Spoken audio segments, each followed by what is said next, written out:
Nagsimula ang lahat ng mahiwagang matuklasan ni Yu na kaya niyang angkinan ang sinumang makita niya sa loob ng 5 segundo. Ngunit ang tanging downside ay ang kanyang katawan ay nakahiga ng walang malay sa sahig na parang basang-basahan sa panahong iyon. Sa halip na gamitin ang kanyang mga kapangyarihan para sa kabutihan, ginagamit ito ng taong iyon para magsaya sa mga tusong paraan, tulad ng pagtingin sa mga palda ng mga random na babae at pagpapalaban sa mga gangster na kinaiinisan niya. Gayunpaman, ang pinakamalaking power flexes ni Yu ay nangyari sa paaralan, kung saan ginagamit niya ang kanyang mind transfer jutsu para mandaya sa mga pagsusulit sa pamamagitan ng pag-angkin sa lahat ng pinakamatatalinong estudyante sa klase at pangongopya ng kanilang mga sagot. Matapos itong gawin ng Palladian ng ilang panahon, siya ang naging unang estudyante sa klase. Ngunit ito lamang ang unang hakbang sa kanyang malaking plano na makapasok sa kanyang pangarap na paaralan.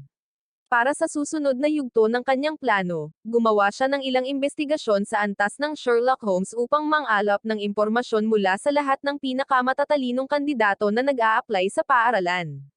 Gamit ang lahat ng datos na kanyang nakalap, muli siyang nandaya at hindi lamang nakapasok, kundi naging kinatawan din siya sa unang taon. Dahil dito, lahat ng mga babae sa klase ay nagsimulang yayain siyang lumabas, ngunit tinanggihan niya silang lahat dahil ang babaeng gusto niya ay ang pinakamagandang babae sa paaralan, si Yomi.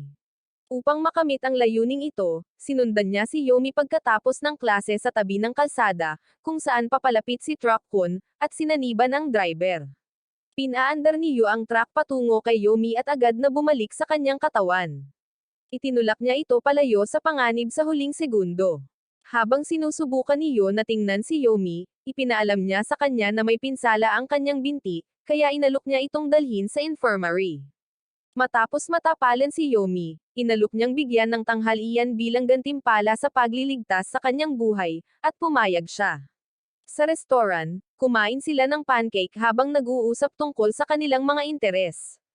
Pagkatapos kumain, opisyal na siyang niyaya ni Yomi na maging kasintahan niya, at walang pakialam na pumayag siya, kahit na puno ng pananabik ang kanyang kalooban.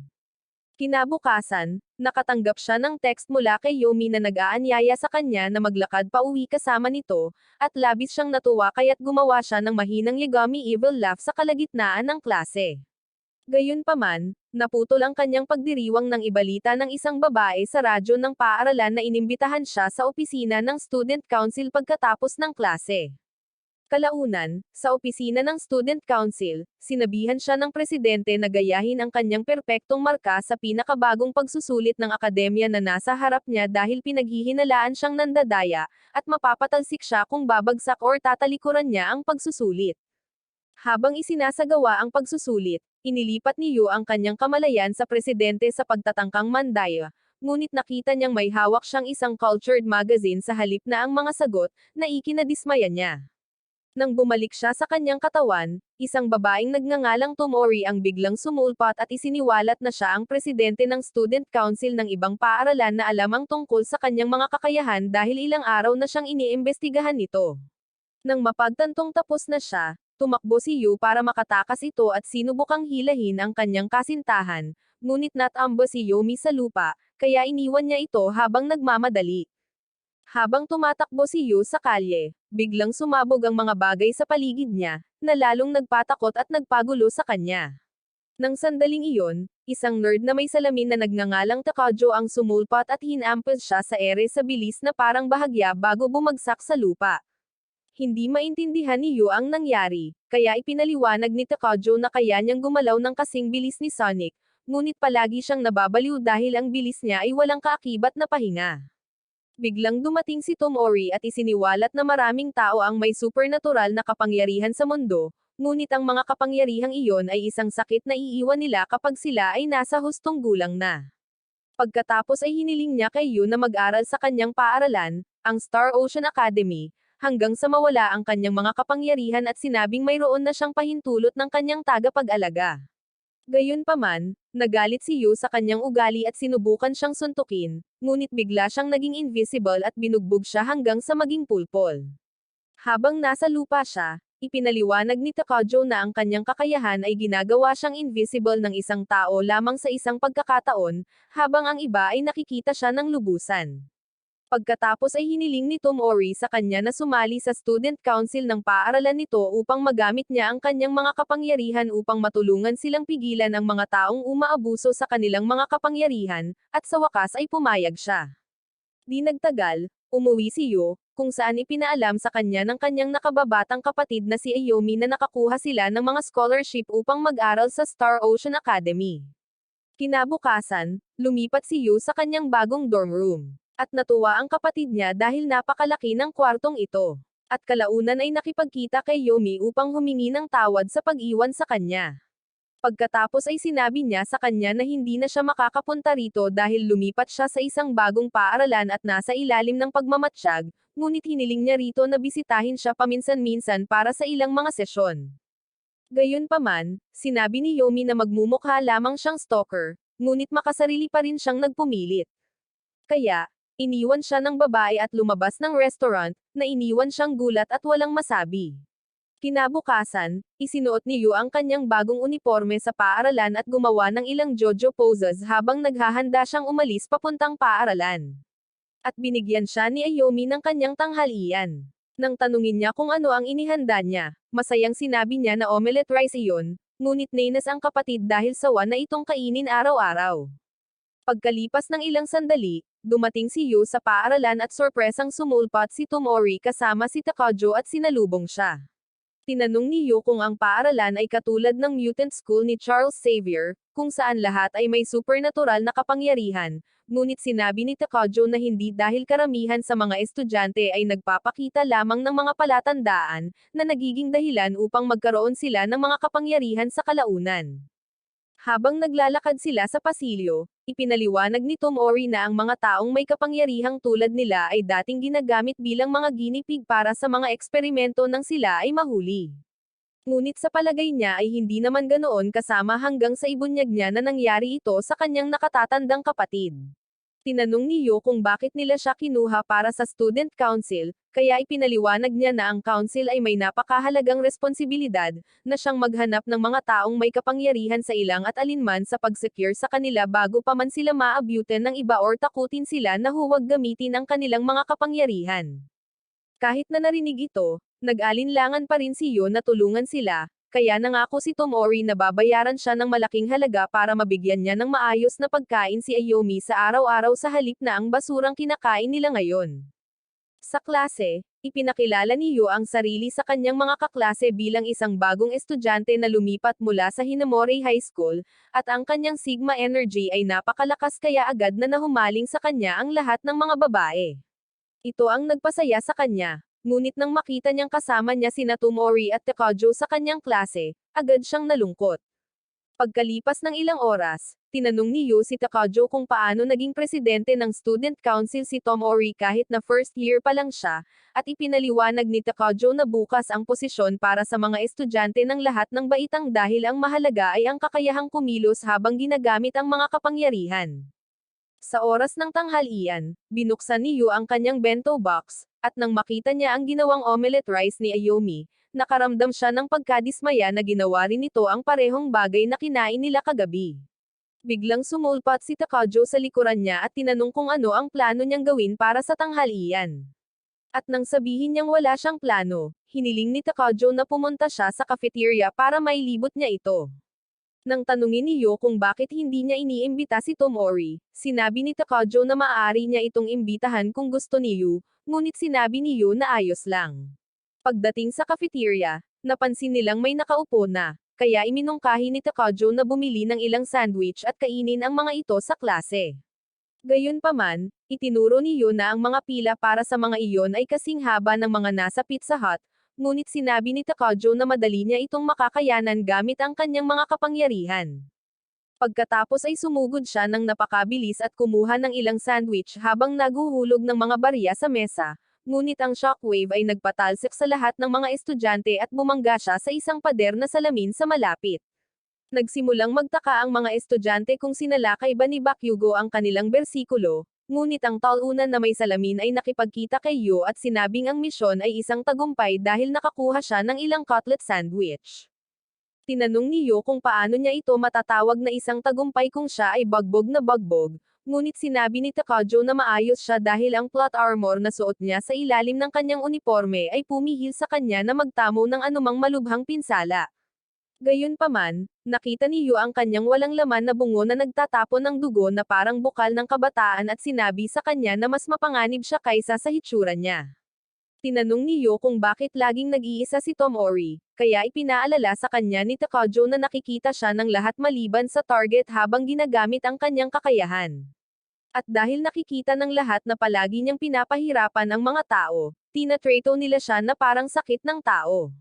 Pagkatapos ay isiniwalat niya na hindi siya ganoon noong middle school. Ngunit naputol ang kanilang pag-uusap nang muling lumapit sa kanila si Tomori at ipinaalam sa kanila na gustong makipagkita sa kanila ng kanilang kasabwat sa opisina ng konseho ng mga estudyante. Pagdating nila sa silid ng konseho ng mga estudyante, dumating ang isang lalaking may mahabang buhok na basang-basa at itinuro ang isang lugar sa mapa. Pagkaalis niya, ipinaliwanag ni Takajo kay Yu na isa siyang collaborator na naghahanap ng mga taong may kapangyarihan at tinutukoy ang kanilang mga kapangyarihan para sa kanila. Pagkatapos ay ipinaalam sa kanya ni Tomori na hindi sila papasok sa klase para magsagawa ng investigasyon, at ipinaalala sa kanila ni Yu na hindi sila ang pulis, ngunit ipinaliwanag ni Takajo na kailangan nilang makarating sa target bago ang mga pulis, kung hindi ay matatapos na ang buhay niya. Pagkalipas ng ilang minuto, nakarating sila sa target na paaralan at nagsimulang magtanong sa mga estudyante tungkol sa superpowered target, ngunit tumanggi si Yu na sumama sa kanila dahil ayaw niyang mawalan ng aura points. Di nagtagal, sinabi ni Tomori kay Yu na may nakita siyang kainahinala at hiniling dito na gamitin ang kanyang mga kapangyarihan para angkinan siya at halughugin ang kanyang bag. Nang tanungin niya kung bakit, sinabi nito sa kanya na kailangan nilang protektahan ang taong may kapangyarihan. Kaya, sa wakas ay sumunod siya. Gayunpaman, nagsimulang tumakbo palayo ang sospek. Kaya, hinabol nila siya, at ginamit ni Yu ang kanyang kakayahan upang agawin ang kanyang katawan at alisan ng laman ang kanyang bag. Habang hinahanap ni Tomori ang mga laman, sinubukan siyang pigilan ng sospek, ngunit agad siyang hinarap ni Takajo, kaya nakita niya ang mga litrato ng kanyang crush na kinunan niya. Nang tanungin nila siya, sinabi niyang binili niya ang mga ito mula sa isang lalaking nagngangalang Yudo mula sa class 2. Kaya, tumungo sila sa kanyang klase. Gayunpaman, hindi nila siya natagpuan doon, at binigyan sila ng isa pang estudyante ng direksyon kung nasaan si Yudo. Habang nagpa-practice si Yudo ng kanyang archery, biglang nagpakita si Tomori at sinabi sa kanya na ang kalokohan ay tapos na dahil ang isa sa kanyang mga customer ay naglaglag sa kanya, at nakakita sila ng hindi mabilang na iba pang mga cultural na litrato na kinunan niya gamit ang kanyang kakayahan sa X-ray vision. Nang tanungin siya ng babae kung bakit niya ito ginagawa, sinabi niya na ito ay dahil kailangan niya ng pera para gamutin ang isang malubhang sakit sa kanyang pamilya, at pagkatapos ay nagbanta na ilalabas ang isang cultural na litrato niya, na kinuha niya lang. Gayunpaman, kinuha ni Yu ang katawan niya at iniabot sa kanya ang larawan, kaya galit na penyonan niya ito. Bago pa man siya maabyutan ng palaso, agad na inabot ni Takajo si Yudo at pinahinto ito kapalit ng sarili niyang katawan. Binalaan ni Tomori si Yudo na susubukan siya kung hindi niya ititigil ang pag-abuso sa kanyang kapangyarihan at pinayuhan siyang kumita ng pera sa tamang paraan. Kinabukasan, ikinwento ni Tomori kay Yu ang tungkol sa kanyang kalunos-lunos na karanasan, kung saan iniwan siya ng kanyang ina at malupit na ineksperimentuhan ang kanyang kapatid. Hindi nagtagal ay nakarating sila sa pasilidad kung saan nakakulong ang kanyang kapatid, at nagulat si Yu nang makita ang kanyang kapatid na umaarte na parang baliw.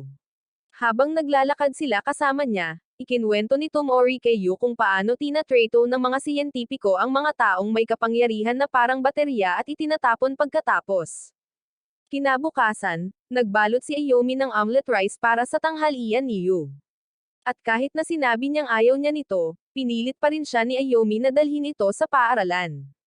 Habang papunta sa paaralan, binuksan ni Yu ang kahon at nakita niyang may nakasulat na lovely-dovey message dito, ngunit binura niya ito dahil tiyak na magiging katatawanan siya nito.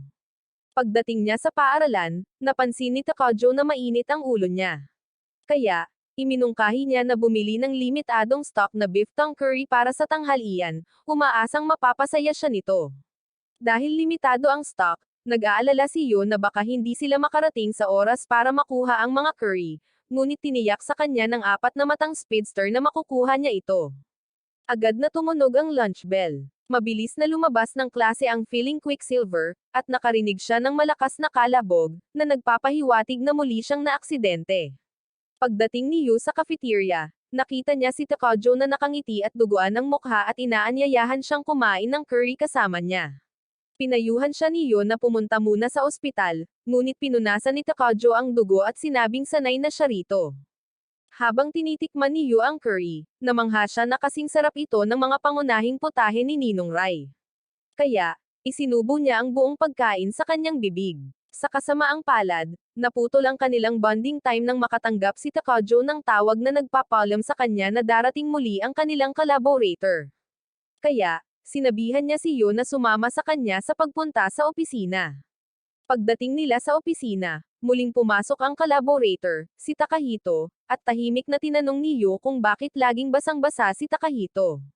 Kaya, ipinaliwanag ni Takajo na hindi niya magagamit ang kanyang kakayahan maliban kung basang-basa siya ng kanyang damit.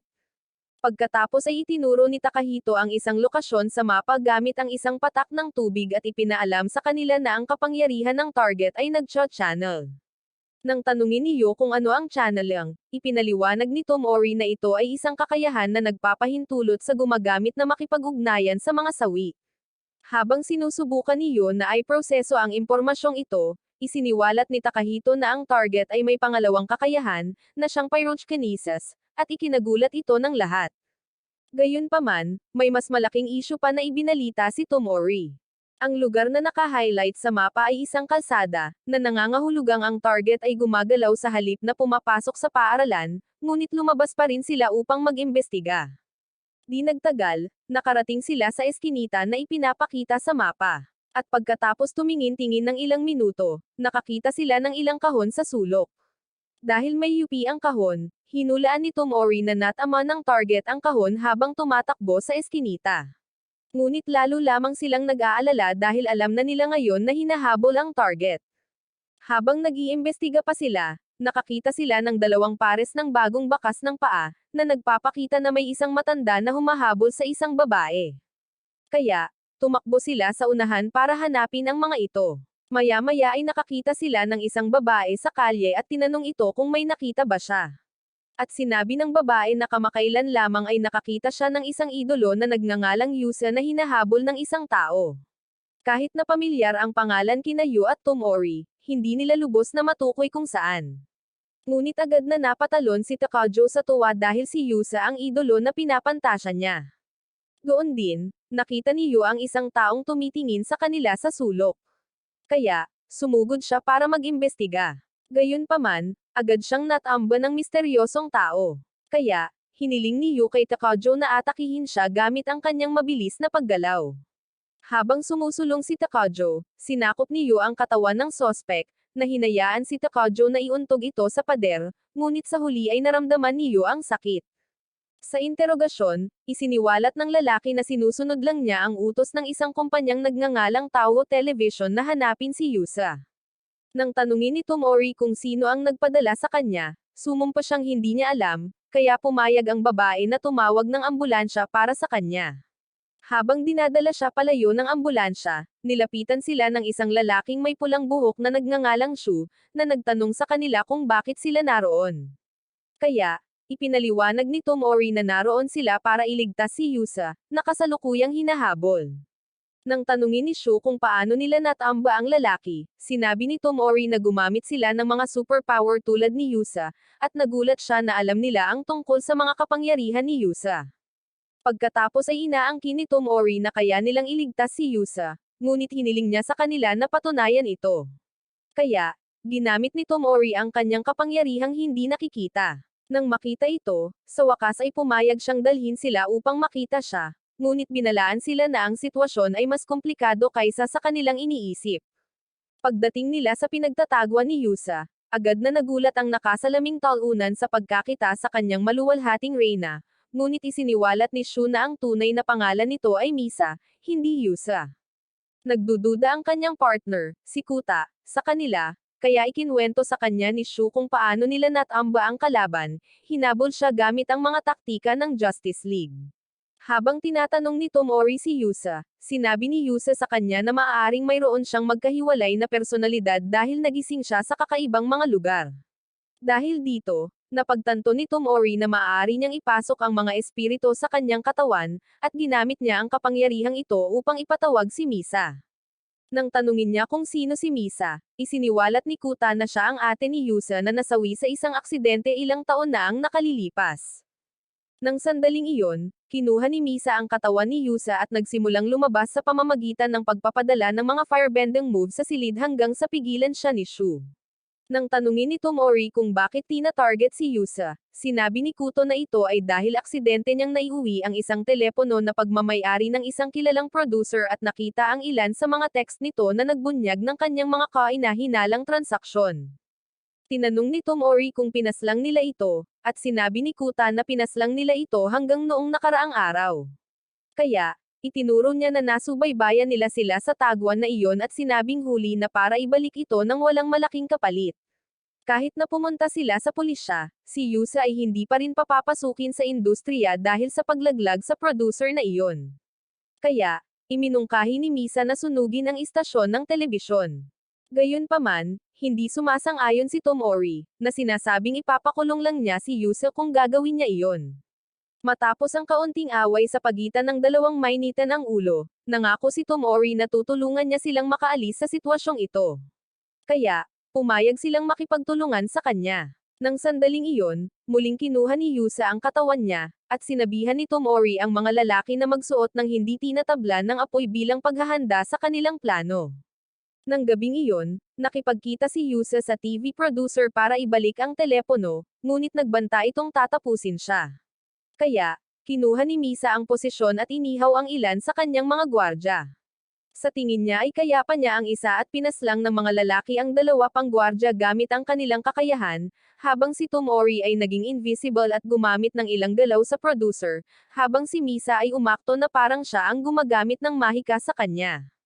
Pagkatapos, hiniling ni Tomori kay Yusa na sumama sa kanila sa Star Ocean Academy dahil ito ang pinakaligtas na lugar para sa kanya sa Japan, at maaari siyang pag-eksperimentuhan kung mahuhuli siya sa labas. Pumayag si Yusa at nagpaalam kay Shu at Kuta.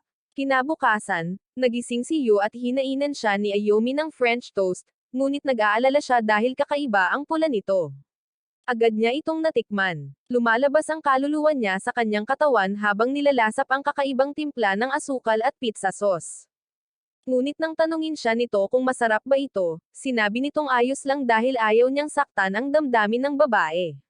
Kahit na mukha na siyang zombie, isinubo niya ang toast sa kanyang bibig at uminom agad ng maraming tubig pagkatapos. At pinayuhan niya itong manatili muna sa loob ng isang araw dahil mukhang may sakit ito, ngunit tiniyak niya rito na ayos lang siya.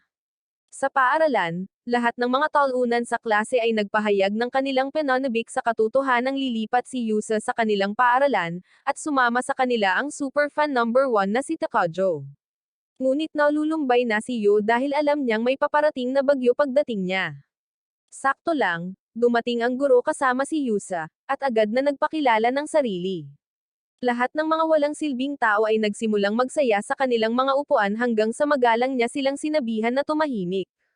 Pinaupo siya ng guro sa isang upuan na katabi lang ni Tomori. At nang malamig siyang batiin ni Tomori, palihim siyang kinamuhian ng lahat ng mga lalaki. Habang break time, sinimulang kulitin si Yusa ng lahat ng mga extra sa klase. Kaya naman natuwa siya sa kanilang lahat sa pamamagitan ng pag-ulit ng paborito niyang sayaw sa Fortnite, at dahil dito ay nabaliw si Takajo. Nalilito si Yu kaya ipinaliwanag ni Takajo na si Yusa ay dating nasa isang palabas sa balita sa umaga na tinatawag na Movement Morning, at gumagamit siya ng lahat ng uri ng mahiwagang anteng-anteng para gamaan ang pakiramdam ng mga manunood.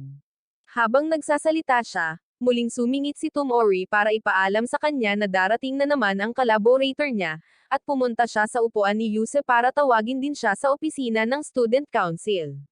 Pagdating nila sa opisina ng Student Council, sinimulang purihin ni Takajo si Yusa para sa mga pagtatanghal nito sa mga paboritong palabas sa telebisyon, at nagpasalamat siya rito. Pagkatapos ay tinanong niya kung ano ang ginagawa nila roon, kaya sinabi nito sa kanya na paparating ang collaborator, ngunit binalaan siya nito na may makikita siyang hindi magandang tingnan. Sakto lang, dumating si Takahito sa kanyang karaniwang basang anyo, na ikinagulat niya, ngunit tiniyak ni Takajo sa kanya na hindi ito mangangagat. Pagkatapos ay itinuro ni Takahito ang isa pang lugar sa mapa at isiniwalat na ang kanilang kasalukuyang target ay may kapangyarihang telekinesis, at ito ay nakalito kay Yusa. Kaya, ipinaliwanag ni Yu kung paano gumagana ang buong bagay sa kanya. Nang mas malapitan niyang tingnan, nalaman ni Tomori na ang lokasyon ay isang paaralan na nagngangalang Kanai Academy. At ito ay ikinatuwa niya dahil matagal na niyang sinusubaybayan ang mga kaganapang pampalakasan ng paaralan sa pahayagan. Habang binabasa niya ang pahayagan, nakita niya na ang paaralan ay may isang ace baseball player na mayroong napakaraming perpektong laro, hanggang sa isiniwalat ni Tomori na nanood siya ng kanilang pagsasanay pagkatapos ng isa sa mga laro. Ipinakita niya sa kanila ang video na kanyang na-record, na nagpapakita ng isang perpektong pitch, ngunit ipinaliwanag niya na hindi ito normal dahil ang pitcher ay humahawak sa bola sa isang kakaibang paraan na hindi dapat makakuha ng puntos sa kanya. Dahil dito, napagpasyahan nila na ang pitcher ay gumagamit ng telekinesis upang baguhin ang trajectory ng bola upang matamaan niya ang kanyang target. At sinabi ni Tomori na kailangan nilang umalis kaagad at pigilan siya bago magsimula ang mga coach Ian qualifier. Nang marinig ito, nag-alala si Yusa at ipinaalala sa kanila na mayroon silang klase, ngunit ipinaalam sa kanya ni Tomori na ang pagliban sa klase ay hindi nakakaapekto sa mga marka ng mga miyembro ng student council. Pagkalipas ng ilang oras, nakarating sila sa training grounds ng Kanai Academy, at agad na hinarap ni Tomori ang target tungkol sa kung paano niya ginagamit ang kanyang telekinesis upang kontrolin ang bola. Sinubukan niyang umakto na walang alam, kaya sinabi niya sa kanya ang mapait na katotohanan na ang kanyang mga kakayahan ay mawawala bago pa siya maging propesyonal, na magbubunyag sa kanya bilang isang napakalaking manloloko, at pagkatapos ay pinayuhan siyang itigil ang paggamit ng kanyang mga kapangyarihan dahil ang mga siyentipiko ay nag-eeksperimento sa mga taong may superpower. Gayunpaman, sinabi ng lalaki na hindi siya naniniwala sa kanya.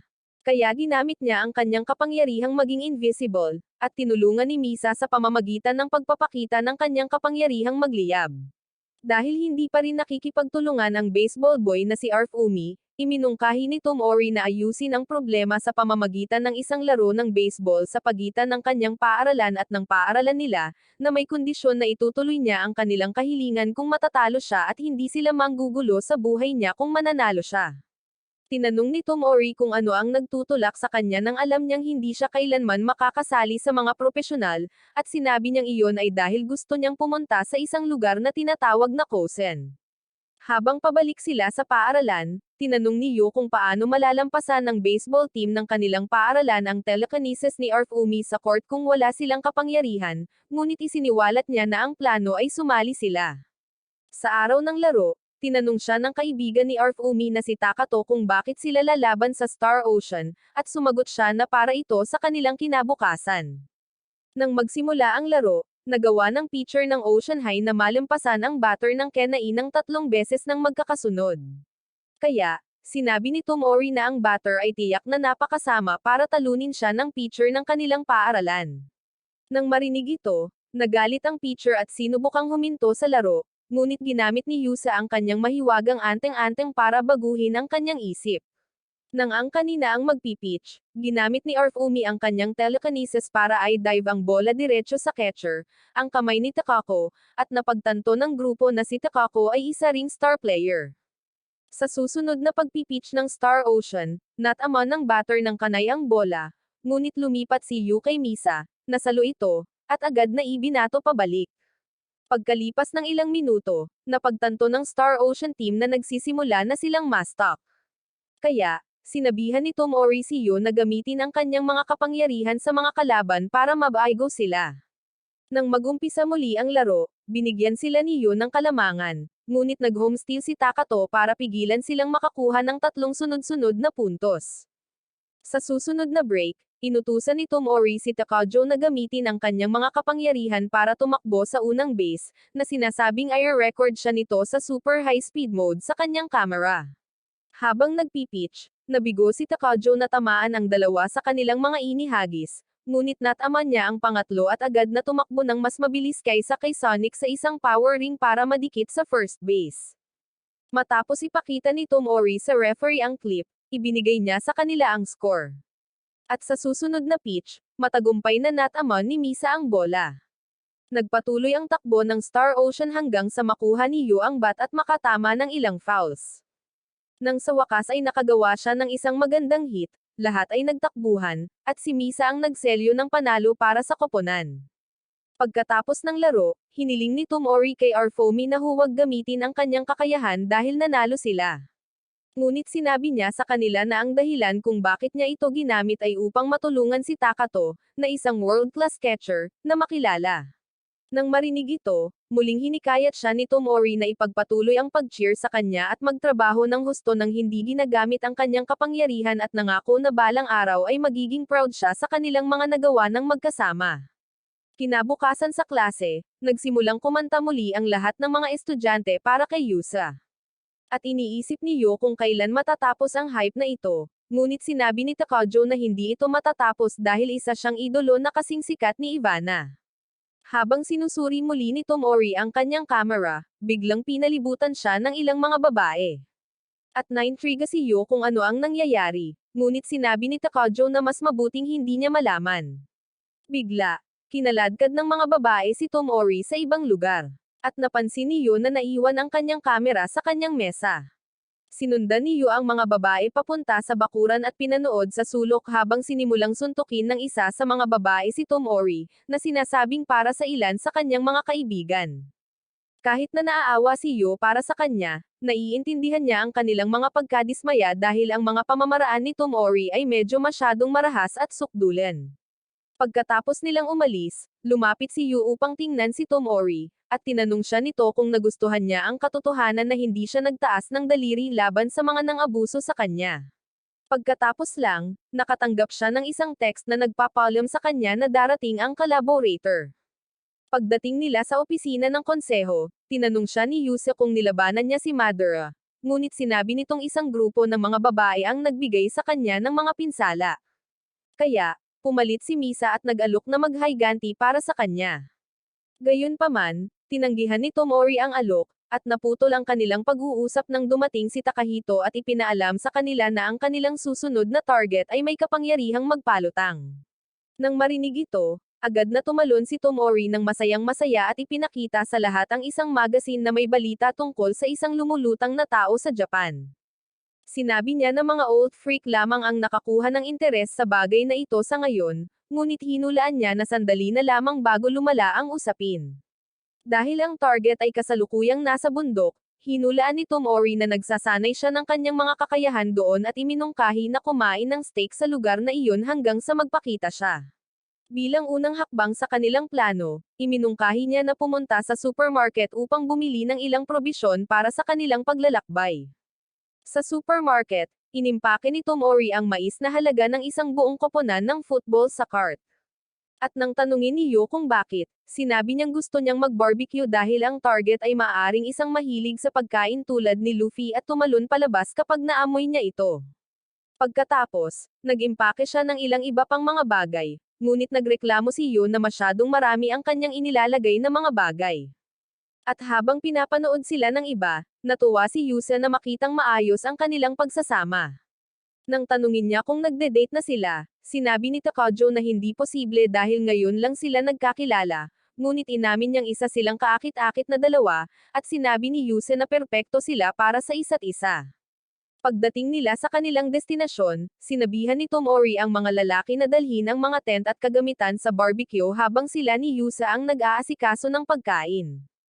Ngunit nagulat si Yo na magpapalipas sila ng gabi. Kaya, ipinaalala niya sa kanya na ang kanilang kasalukuyang misyon ay kumain ng steak sa labas hanggang sa dumating ang kontrabida. Binanggit ni Yusa na wala siyang dalang pamalit na damit, ngunit sinabi ni Tomori na hindi ito problema, at dinala nila ang kanilang mga gamit sa bulubunduking rehiyon. Maya-maya ay nakarating sila sa isang lugar kung saan inutusan ni Tomori ang mga lalaki na magtayo ng tolda. Ngunit muntik nang mahulog si Yu sa isang butas habang inaayos ito, at sinabi niya sa kanya na isa itong lumang balon, kaya sinigawan niya ito dahil hindi niya ito sinabihan ng mas maaga. Pagkatapos may tayo ang mga tolda, sinabi ni Yu kay Iyomi sa pamamagitan ng tawag sa telepono na hindi siya makakarating sa hapunan ng gabing iyon, at narinig niya itong umuubo sa telepono. Ngunit nang magtanong siya tungkol dito, sinabi niyang wala lang, kaya ibinaba niya ang telepono. Sa tulong ng mga kakayahan ni Misa na gumawa ng apoy, inayos ng mga babae ang grill at nag-ihaw ng mais at barbecue meat, na kanilang kinagigiliwan ng sama-sama. Nang gabing iyon, sina Yusa at Takao ay naglalaro ng Pokemon sa kanilang mga Nintendo. At nang malapit nang makakuha ng kalamangan ang apat na matang nerd, sinipa siya ni Yusa at binugbog ang karakter nito. Samantala, nakita ni Yo si Tomori na nakikinig ng musika ng mag-isa at sinabi sa kanya na interesado ito sa kung anong musika ang pinapakinggan nito. Kaya, sinabi niya sa kanya na nakikinig siya sa isang banda na tinatawag na Jin dahil iyon ang brand na gusto ng kanyang kapatid. Pagkatapos ay humingi siya ng pahintulot na pakinggan ito. At nang payagan siya nito, napansin niya na pamilyar ang tunog ng kanta. Nang tanungin niya kung ano ang pakiramdam, sinabi niya na parang nakatayo mag-isa sa isang malawak at walang laman na parang. At sinabi niya na ganoon din talaga, bago isiniwalat na pangarap niyang mag-film ng music video para sa Jin. Nagulat si Yo dahil hindi pa niya nakikita ang ganitong aspeto niya. At ibinigay niya sa kanya ang kanyang music recorder bilang regalo dahil makakabili lang siya ng bago gamit ang pera ng kanyang student council. Nang gabing iyon, nagpa siya si Tomori na magsalitan sila sa panunood sa isa't isa habang natutulog sila at sinabihan ang mga lalaki na matulog ng 2 oras. At nang magising sila, magbabantay sila para sa mga babae hanggang umaga. Habang natutulog si Yo na may music player sa kanyang mga tainga, na naginip siya tungkol sa magagandang lumang araw kasama ang kanyang ina at Ayomi, ngunit ginaising siya ni Takao at sinabihan siyang oras na para magpalit. Kinabukasan, nanghuli ang tropa ng ilang isda, at pagkatapos, inihaw nila ang mga ito para sa almusal. Pagkatapos ay lumipat si Misa kay Yusa, at habang nagsasaya sila sa kanilang pagkain, tinanong niya si Tomori kung saan siya maaaring maligo. Dinala siya ni Tomori sa isang basurahan na may mainit na tubig sa loob at binigyan siya ng ilang kagamitan sa paliligo, at si Misa ang pumalit upang mailigtas ang idolo na babae sa sakit ng pagdanas ng buhay sa mga kanal. Nang humingi ng paliguan si Yo, sinabihan ni Tomori ang mga lalaki na maghugas ng kanilang mga sarili sa kalapit na bangin. Habang naliligo ang mga lalaki, nagulat si Yo na si Takao ay may figure ng katawan ni Renden. Kaya, ipinaliwanag ni Takao na siniguro niya na mayroon siyang malusog at matibay na katawan dahil alam niyang ang kanyang kakayahan ay may pisikal na kahihinatnan. Nagulat si Yo na gagawin niya iyon para mapalakas ang kanyang mga kakayahan. Ngunit sinabi ni Takao na kailangan din niyang gawin iyon dahil maaaring balang araw ay maharap siya sa isang pagsubok na hindi niya madaling malalampasan. Nang marinig ito, tinanong ni Yo kung paano niya mapapahusay ang isang kakayahan na nagbibigay daan sa kanya na kontrolin ang katawan ng mga tao sa loob ng 5 segundo. Ngunit binago ni Takao ang usapan sa pamamagitan ng pagbanggit sa kanyang buhay pag-ibig. Nang banggitin ni Yo na siya ay iniwan ng isang S-tier na babae dahil sa kanyang mga kakayahan, iminungkahi ni Takao na mas makabubuti para sa kanila na tuluyang umiwas sa pag-iibigan hanggang sa mawala ang kanilang mga kapangyarihan. Tinanong ni Yo kung kailan karaniwang nawawala ang mga kapangyarihan, at ipinaalam sa kanya ni Takao na iyon ay sa panahon ng pagtatapos ng high school. Kinabukasan habang nag-aalmusal, dumating ang target at nagbanta na tatawag ng pulisya para sa kanila, ngunit sinabi ni Tomori na arestuhin din siya, dahil lahat sila ay nasa pribadong ari-arian. Pagkatapos ay binanggit niya kung paano siya palihim na gumaganap bilang Superman, at sinubukan niyang itanggi ito, ngunit hinikayat siya ng babae na mahulog sa isang patibong, na nagpilit sa kanya na gamitin ang kanyang kakayahang lumipad. Pagkatapos ng kaunting pakikibaka, sinubukan ng lumilipad na lalaki na tumakas, ngunit kinuha ni Yo ang kanyang katawan at ligtas na nakalapag bago bumalik sa kanyang katawan. Habang nakahiga ang lalaki na nasugatan sa lupa, ibinunyag ni Tomori sa kanya ang kanilang mga kapangyarihan at pinayuhan siyang itigil ang paggamit ng kanyang mga kapangyarihan. Pag-uwi ni Yo, napansin niya na may sipon si Ayomi, kaya't pinatulog niya ito para sa gabi. Kinabukasan, tiningnan ni Yo ang temperatura ni Ayomi at nakitang medyo may sakit pa rin ito. Humingi siya ng tawad kay Tomori dahil hindi niya ito may pagluto ng almusal ng umagang iyon, ngunit sinabihan siya nitong huwag mag-alala tungkol doon at manatili na lang sa kama sa buong araw. Sa paaralan, nag-roll call ang guro, ngunit nang tawagin na si Ayomi, Inanunsyo nito na may sipon ito, at ito ay nagparamdam ng pagkabalisa sa isang partikular na lalaki sa kanyang klase. Samantala, ang mga nerd ng student council ay nagpapahinga sa kanilang opisina nang biglang pumasok si Takahito na parang isang nagngangalit na titan at itinuro ang isa pang lokasyon sa mapa, habang inanunsyo na ang kakayahan ng kanilang bagong target ay pinangalan ng Collapse. Pagkaalis niya, tinanong ni Yu kung ano ang Collapse, at sinabi ni Tomori na malamang na ito ang kakayahang magwasak ng mga bagay, ngunit kakaiba para sa kanya na ang kapangyarihan ay hindi tinatawag na pagkawasak. Nang tanungin niya kung nasaan ang tao, isiniwalat ni Takajo na nasa apartment complex sila ng paaralan. Ngunit sa tingin ni Yu ay normal lang na may mga kapangyarihan ang mga tao sa kanilang paaralan. Gayunpaman, itinuro ni Tomori na hindi pangkaraniwan para sa isang taong may kapangyarihan na nasa bahay sa oras na iyon ng araw dahil walang magulang ng mga estudyante ang maaaring may kapangyarihan, at hinulaan niya na may sakit ang isang tao. Nang marinig ito, napagtanto ni Yu na maaaring si Ayomi iyon. At nang sabihin niya sa kanila na nakahiga ito sa kama dahil sa lagnat, sinabi ni Tomori na mas mataas ang posibilidad na magkaroon ng kakayahan ang mga kapatid at iminungkahi na tingnan siya. Sinabi ni Yu na magiging masyadong maraming tao kung sabay-sabay silang pupunta sa kanya. Kaya, iminungkahi ni Tomori na pumunta roon ng mag-isa.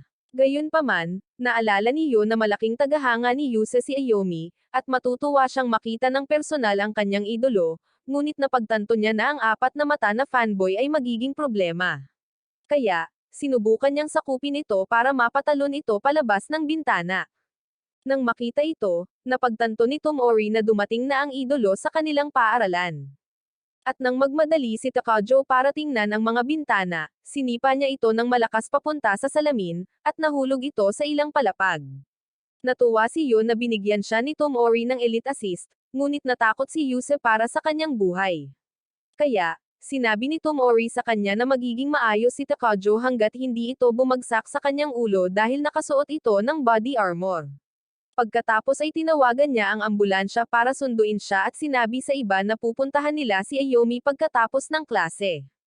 Pagkalipas ng ilang oras, nagpa siya si Tomori na pumunta sa convenience store para bumili ng isang bagay para sa kanya, at sumang-ayon ang iba dahil gusto rin nila siyang bilhan ng isang bagay. Habang naglalakad sila sa kalsada, sinabi ni Yuse kay Yu na hindi siya nakatira kasama ang kanyang mga magulang. At isiniwalat ni Tomori na nasanay na rin siyang mamuhay ng mag-isa. Nang maalala niya ang katotohanan na ibinenta siya ng ina ni Tomori sa mga siyentipiko, napagtanto niya kung bakit hindi na siya makapagtiwala sa mga tao at pakiramdam niya ay mapalad na magkaroon ng kapatid na babae. Matapos nilang kunin ang lahat ng kanilang gamit sa convenience store, napagtanto ni Yu na wala siyang sapat na pera para sa bayarin. Ngunit nag-alok si Tomori na magbayad na lang at nagdagdag ng ilang ininoy mushroom sa cart.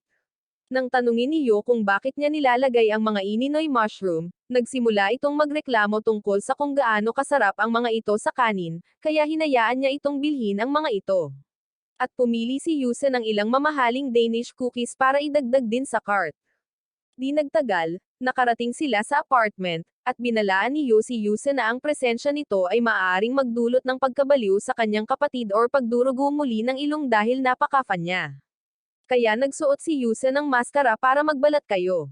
Nagpa siya si Yu na manguna, ngunit pagpasok niya, nakakita siya ng ilang sapatos sa pasukan at inakala niya mga bisita ang mga ito. Pagpasok niya sa kwarto ng babae, nakita niyang tatlo sa mga kaklase nito ang bumibisita sa kanya, at ang babaeng may lilang buhok ay nagpakilala bilang kinatawan ng kanyang klase, si Nam Ira. Nagpakilala ang lalaki bilang si Oikawa at sinimulang tignan ang babae. Kaya, ipinaalala ni Nam Ira na tinanggihan na siya ni Ayomi noon. Ang ikatlong estudyante ay isang emo girl na nagngangalang Kaoishi, ngunit binati niya si Yu gamit ang wikang Nezuko bago sumama sa iba. Gayunpaman, habang paalis sila, napansin ni Yu na umiiyak ito, ngunit bago pa man siya makapagtanong ng kahit ano, agad itong tumakbo palayo. Pagkaalis nila, dumating si Tomori, at nasa sabik si Ayomi na makita siya. Dumating si Yusa at binati siya, ngunit sa kabila ng kanyang pagbabalat kayo, nakilala pa rin siya ni Ayomi, at agad na tumulo ang kanyang ilong na parang gripo. Kaya, tinulungan siya ni Tomori na pigilan ang pagdurugo. Nang kumalma na siya, Ibinigay ni Yusa sa kanya ang kahon ng cookies, ngunit nagsimulang matarante si Ayomi dahil ginestosen siya ng kanyang idolo. Kaya, sinabihan siya ni Yo na ituring muna si Yusa bilang kanyang kaklase. Pagkalipas ng ilang minuto, sama-samang nag-enjoy ang buong grupo sa pagkain. At pagkatapos nilang kumain, nakatanggap si Yusa ng tawag mula sa kanyang amo, na sinasabihan siyang pumunta sa trabaho. Habang naghahanda siyang umalis, nagpasalamat si Yu sa pagbisita sa kanya. Pagkaalis niya, nakita ni Tomori na puno ng maruruming pinggan ang lababo. Ngunit tulad ng karamihan sa inyo, sinubukan ni Yu na itapon ang mga ito. Kaya, hinawakan ni Tomori ang kanyang damit at pinagbantaan na puputulan ang mga alahas ng kanyang pamilya kung hindi niya ito huhugasan.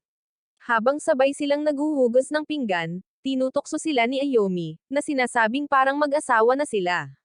Kaya, sinabihan siya ni Yo na manood na lang ng telebisyon. Nang buksan niya ang telebisyon, nakita niya si Yusa na gumaganap sa entablado, kaya nagsimula siyang mag-fangirl muli. Di nagtagal pagkatapos, binigyan siya ni Yo ng ilang gamot at pinainom, ngunit sinabi ni Ayomi na natatakot siyang matulog dahil nanaginip siya ng masama noong nakaraang gabi. Nang magtanong si Tomori tungkol sa panaginip, pinagalitan siya ni Yo dahil sa pagtatangka niyang balikan ang bangungot sa kanyang kapatid, at nagpasya siyang umalis dahil gabi na. Sa labas ng bahay, sinabihan ni Tomori si Yo na tanungin si Ayomi tungkol sa panaginip dahil maaaring may palatandaan ito sa paglutas ng misteryo.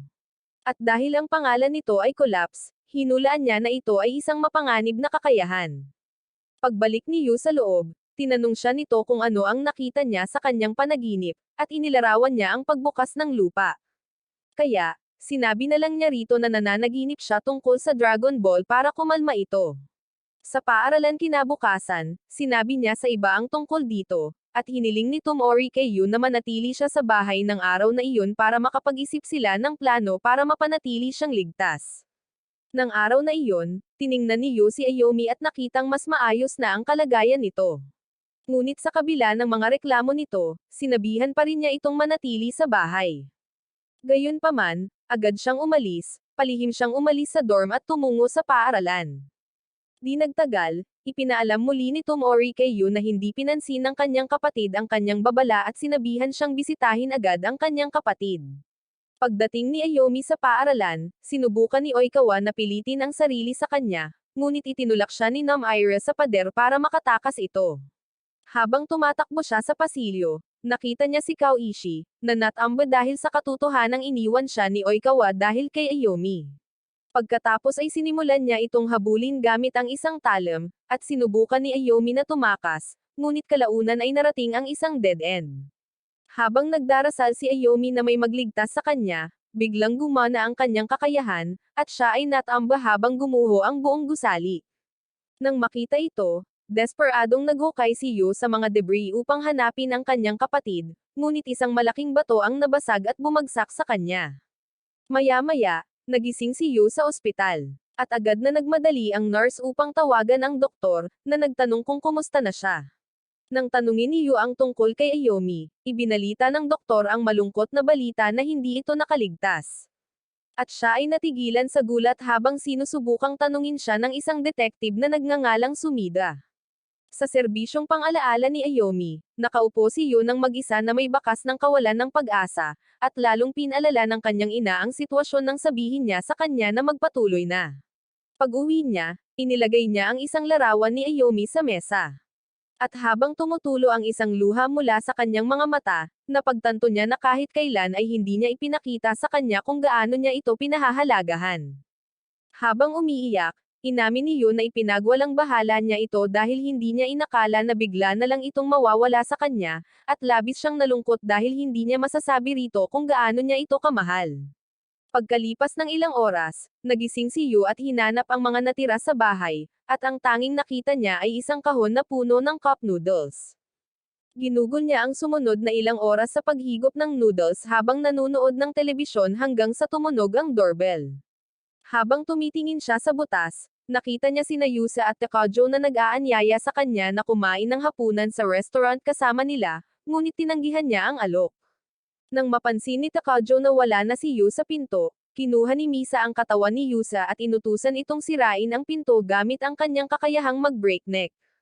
Gayunpaman, sinabi ni Takao na hindi siya makakapasok sa ganoong pinto dahil gawa ito sa vibranium para sa seguridad. Sinubukan niyang sunugin ito, ngunit tinihil niya ang kanyang apoy nang mapagtanto niyang wala itong magagawa. At napagtanto niya na dumaranas ito ng pamilyar na sakit ng pagkawala ng isang kapatid na babae, kaya bumalik siya kay Yusa. Nang tanungin ni Yusa kung ano ang nangyayari, sinabi ni Takao na dapat nila itong bigyan ng mas maraming oras. Kaya, napagpasyahan niyang babalik sila mamaya. Pagkalipas ng ilang oras, dumaan si Yomi para bisitahin si Yo, at tinulungan siya ng security na makapasok. Kaya, inalok niya itong tulungan na gawin ang lahat para matulungan siya. Gayunpaman, malamig na sinabi ni Yo sa kanya na hindi niya kailangan ng tulong dahil walang problema sa kanya. Ngunit ikinatuwiran niya na hindi naman siya kumakain ng kahit ano maliban sa cup noodles at inalok siyang isama sa pancake. Sabi ni Yu, pareho ang sustansya ng pancake at cup ramen. Pero sinabihan niya itong sumama sa kanya sa labas, at nang pumayag ito, nakahinga siya ng maluwag. Gayunpaman, niyaya siya ni Yu na ibili siya ng cup ramen. Pero nang niyaya niya itong sumama sa kanya, sinabi nitong hindi siya sasama. Kaya, sinabi niya sa kanya na hindi siya aalis nang wala siya. Labis siyang naiinis dito kaya tinanong niya kung sinusubukan ba nitong maging ina niya. Ngunit sinabi ni Yomi na hindi at pinayuhan siyang lumabas, sinasabing manlalabo ang puso niya kung mananatili siyang nagkukulong. Sinabi niya rito na walang problema sa kanya muli, ngunit patuloy pa rin itong nakikipagtalo. Kaya, ibinato niya rito ang isang tambak ng mga walang laman na tasa ng ramen at sinabihan itong umuwi na. Pagkaalis niya, nagbihis si Yu habang naghahanda siyang bumili ng cup ramen. Ngunit may ilang detective na pulis na sumulpot sa kanyang pintuan. Dahil dito, napagtanto niya na ginagamit pala nila si Yomi para akitin siyang lumabas para ma-interrogate siya. Kaya, ginamit niya ang kanyang mga kapangyarihan para palabasan ang mga lalaking iyon bago umalis. Pagkatapos bumili ng maraming pagkain sa convenience store, nagpa siya si Yo na pumunta sa isang lugar na sapat ang layo para walang makakakita sa kanya, kaya sumakay siya ng tren papunta sa isang hotel sa ibang lungsod. Doon, nagpa siya siyang lumipat mula sa cup noodles at kumain ng ilang espesyal na pizza ng Domino's habang nanonood ng steel ball. Nang makitang tumanggi ang Netflix na ipalabas ang episode 2, lumabas siya ng hotel at naglakad-lakad sa kalye dahil sigurado siyang walang makakakita sa kanya. Habang naglalakad siya sa bayan, nakita niya ang ilang mga nerd na naglalaro ng arcade version ng Call of Duty. Kaya, sinubukan niya ang laro, at labis siyang nahumaling kaya't naglaro siya ng ilang oras araw-araw para maranasan ang kilig ng pagpaslang sa mga halimaw. Isang araw, pagdating niya sa arcade, nakita niyang may ilang mga punk na naglalaro pa rin, kaya't nainis siya at sumugod. Nagalit sila dahil dito, kaya kinaladkad nila siya palabas para pahirapan siya. Sa isang bakanteng eskinita, itinulak nila siya sa isang pader at sinubukang atakihin siya, ngunit kinontrol niya ang isa sa kanila at ginamit ang kanyang katawan para suntukin ang boss. Matapos ibalik ang kanyang katawan, sinubukan siyang suntukin ng lalaki, ngunit agad siyang tumalon sa katawan ng kanyang partner at hinampes ito ng tuhod. Sinubukan ng boss na atakihin si Yu gamit ang isang kutsilyo, ngunit sinakop ni Yu ang kanyang isip at ginamit ito para tusokan ang kanyang minion bago iuntog ang ulo nito sa isang pader na ladrilyo. Habang sinusubukang ay proseso ng talunan ang nangyayari, inatake siya ni Yu ng 2 beses sa binti at pinagbantaan na tatapusin siya kung hahabulin niya itong muli. Habang naglalakad pa uwi si Yu, napapaligiran siya ng isang gangster na nagngangalang Hosa at ng kanyang barkada, ngunit pinag-aawayan niya ang mga gangster at pinagbantaan na tutusokan ang mga mata ni Hosa hanggang sa aminin niyang matalo. Sa sumunod na ilang araw, nilapitan si Yu ng ilan pang mga gangster, ngunit ginamit niya ang kanyang mga kakayahan upang talunin silang lahat at napagtanto na ang pagpapalaki ng katawan ay mas masaya sa totoong buhay kaysa sa mga laro. Isang gabi, sinubukan ni Yu na mag-roll ng isang blunt, ngunit dumating si Tomori sa likuran at sinipa ito palayo sa kanyang kamay bago isiniwalat na sinusundan siya nito sa lahat ng oras na ito para pigilan siyang lumampas sa linya. Pagkatapos ay dinala niya ito sa bahay at niliber siya ng omelette rice, at nagulat siya na ang lasa nito ay eksaktong kapareho ng mga ginawa ni Ayomi. Kaya, isiniwalat niya na ito ang recipe ng kanyang ina. Sa sandaling iyon, napagtanto ni Yo na hindi niya masyadong nagustuhan ang pagkain ni Ayomi, kaya isinubo niya ang omelette rice sa kanyang bibig habang tumutulo ang luha mula sa kanyang mga mata. Pagkatapos kumain, nagpa siya si Yo na bumalik sa student council, at nang sumang-ayon muli si Tomori, ngumiti siya sa kanya. Kinabukasan, nakabihis na si Yu para sa eskwela, at nagpaalam siya sa larawan ni Ayomi sa mesa bago umalis ng bahay. Pagbalik niya sa klase, masayang sinalubong siya ni Yusa, ngunit ikinainggit ito ng lahat ng mga nalulungkot na talunan sa klase. Habang nakatitig siya kay Tomori, naalala niya ang pangako nito sa kanya na mananatili siya sa kanya upang tulungan siyang makabalik. At ginawa ni Yusa ang isa sa kanyang mga espesyal na alindog, na ikinabaliw ng lahat ng mga lalaki, lalo na ni Takajo. Habang nagtatalo ang mga talunan kung sino ang pinakamamahal niya, natuwa si Yo na bumalik na sa normal ang mga bagay-bagay. Gayunpaman, naalala niya kung gaano kasama ang pagtrato niya kay Ayomi at nagpas siyang humingi ng tawad dito sa lalong madaling panahon. Sa oras ng tanghalian, isinagawa ni Takajo ang kanyang karaniwang gawain na tumakbo papasok sa cafeteria at mag-crash out. Pagdating ni Yo, iniabot sa kanya ng talunan na may 4 na mata ang kanyang curry meal habang ang kanyang utak ay natapon ng tomato juice gaya ng dati. Ngunit pinasalamatan siya ni Yo sa pagbili ng isang espesyal na pagkain para sa kanya. Habang tinitikman ni Yo ang pagkain, pinuri niya ito dahil kasing sarap pa rin ng huling beses. Ngunit ang kanilang masayang oras ay naputol ng isang text ng isang collaborator. Kaya, sinabihan ni Takajo si Yo na kumain siya ng mabilis para magkita sila. Matapos nilang mabilis na maubos ang kanilang mga pagkain at tumakbo na parang mga kabayo, sinabi pa rin ni Tomori sa kanila na huli na sila sa meeting. Iminungkahi ni Tomori na panoorin ang isa sa mga video ni Yusa, at dahil dito ay nagdiwang ang numero 1 fanboy na parang nanalo lang siya sa loto. Nang i-replay ni Tomori ang video, nakita nila si Yusa na kumakanta ng pambungad na Demon Slayer ng may husay kaya sinubukan ni Takajo na ay motorboat ang screen hanggang sa sip-A ni Tomori ang talunan. Pagkatapos ng video, nagpasalamat si Yusa sa kanila sa panonood, at sinubukan ni Yu na tanungin si Takajo kung ano ang impresyon niya, ngunit ang kaluluwa ng lalaki ay napunta na sa ibang mundo. Sinabi ni Tomori na hindi naman masama ang video, at ikinatuwa ito ni Yusa hanggang sa bawasan niya ang mga puntos mula sa kanya dahil sa pagtawag niya sa sarili na Karen. Nang tanungin niya kung ilang puntos na ang natitira sa kanya, gumawa si Tomori ng ilang kalkulasyon sa antas Einstein at napagpasyahan na nasa 29 na puntos na siya, na isang bagsak na grado. Nang marinig ito, nagmakaawa si Yusa sa kanya na isaalang-alang ang kanyang rating, kaya binigyan siya ni Tomori ng 80 puntos. Pero nang magsimula siyang magdiwang kasama ang nerd, binawasan niya ang puntos sa 19. Habang hindi makapaniwala si Yusa sa sulok, nakiusap si Takajo kay Tomori na maging mas mabait. Kaya, inamin ni Tomori na ang kanyang video ay mabibili sa buong marka, kahit na hindi siya personal na tagahanga, dahilan para magdiwang sila. Pagkalipas ng ilang minuto, ikinalungkot ni Yo na masyadong natagalan ang collaborator bago dumating, ngunit sinabi ni Tomori na hindi siya darating sa araw na iyon. Nang tanungin ni Yo kung bakit sila ipinatawag, binigyan niya sila ng live ticket sa isang konsyerto ng Zion. At dahil hindi alam ni Yusa kung sino sila, ipinaliwanag ni Takajo na sila ay isang rock band na gusto ni Tomori. Gayunpaman, galit na itinuwid siya ni Tomori, na sinasabing post-rock sila, hindi lang basta rock, at hindi alam ni Yo ang ibig sabihin nito, kaya tinanong niya si Takajo. Ang mga sagot ay naging mas komplikado kaysa sa mga patakaran ng calling game, ngunit sinabi ni Tomori na hindi mahalaga at ipinaalam sa kanila na mayroon siyang 2 tiket sa isang paparating na konsyerto ng Zion. Hindi maintindihan ni Yusa kung bakit niya sinasabi sa kanila, kaya ipinaliwanag ni Takajo sa kanya na gusto ni Tomori na isa sa kanila ang sumama sa kanya. Nang tanungin niya kung sino sa kanila ang handang sumama sa kanya, sinabi ni Takajo na wala siyang interes sa kanila at hiniling kay Yo na tanggapin ang alok.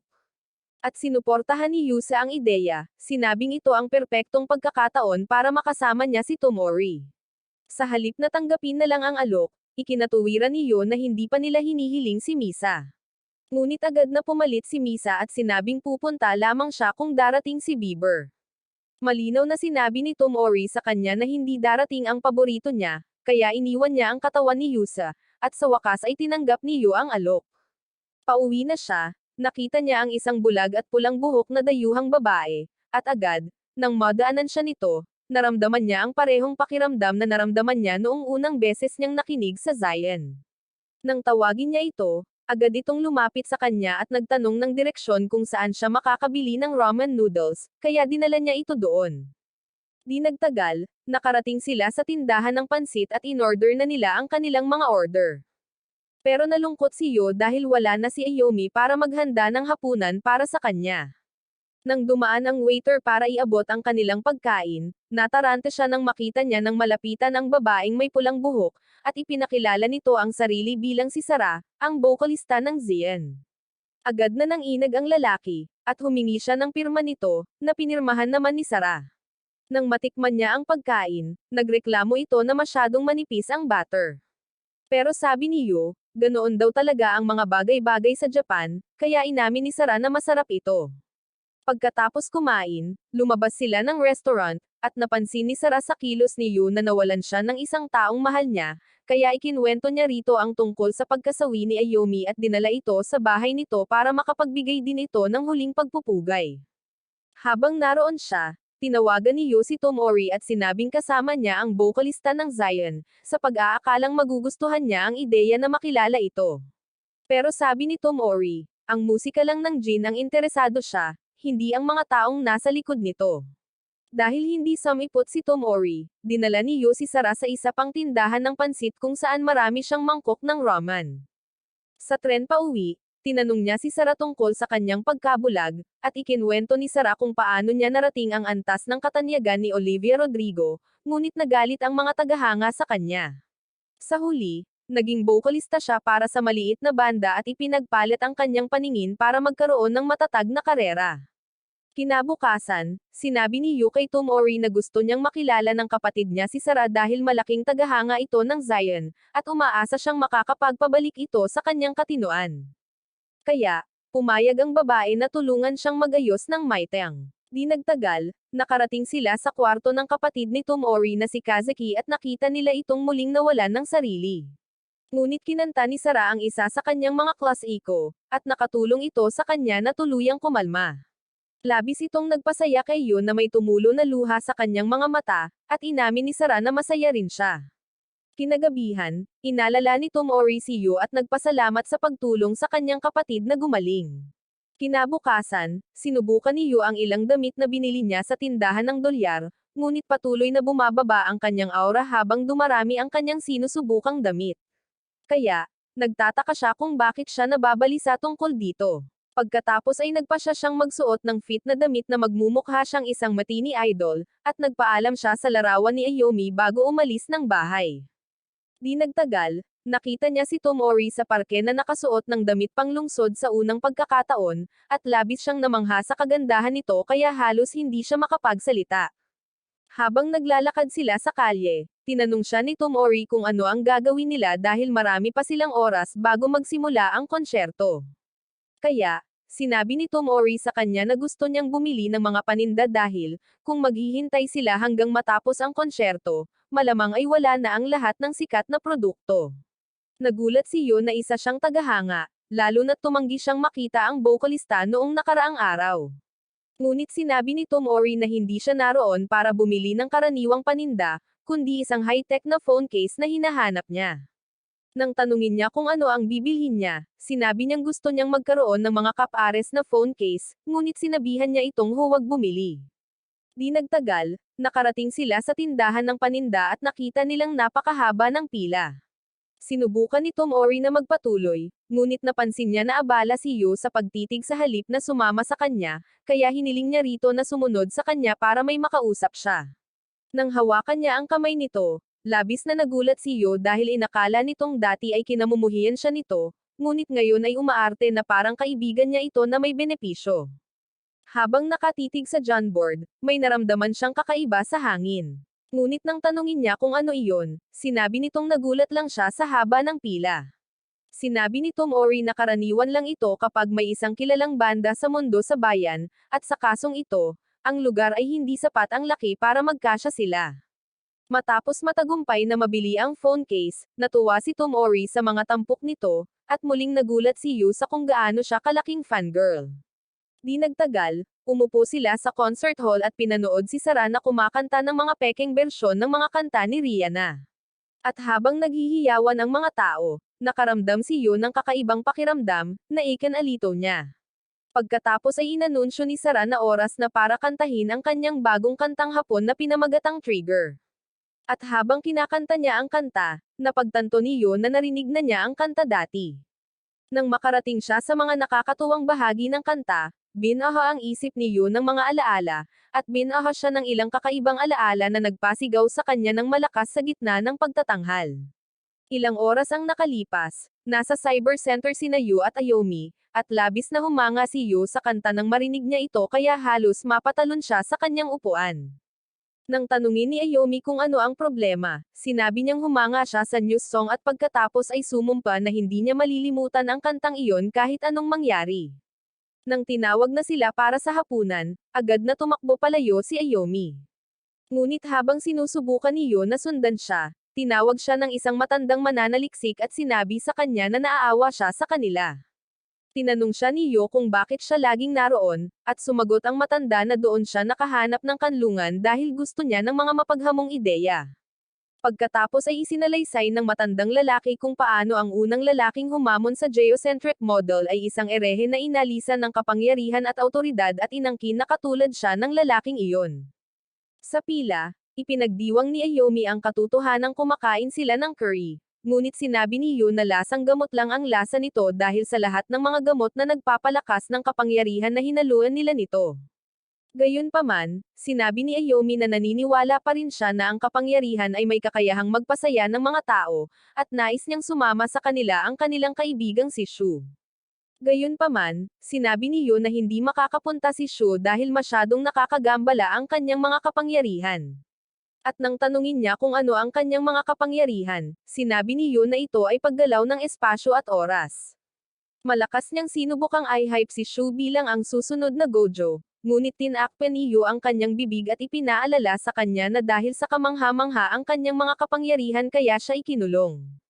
Habang nasa kanilang pagkain, napansin ni Yu na parang gamot ang lasa nito, gaya ng inaasahan niya. Sinabi lang niya sa mga siyentipiko na ang kanyang kapangyarihan ay ang kakayahang sakupin ang mga tao sa loob ng 5 segundo, ngunit alam niya na kung sasabihin niya sa kanila kung ano ang kanyang tunay na kapangyarihan, ikukulong nila siya tulad ng ginawa nila sa kanyang kapatid.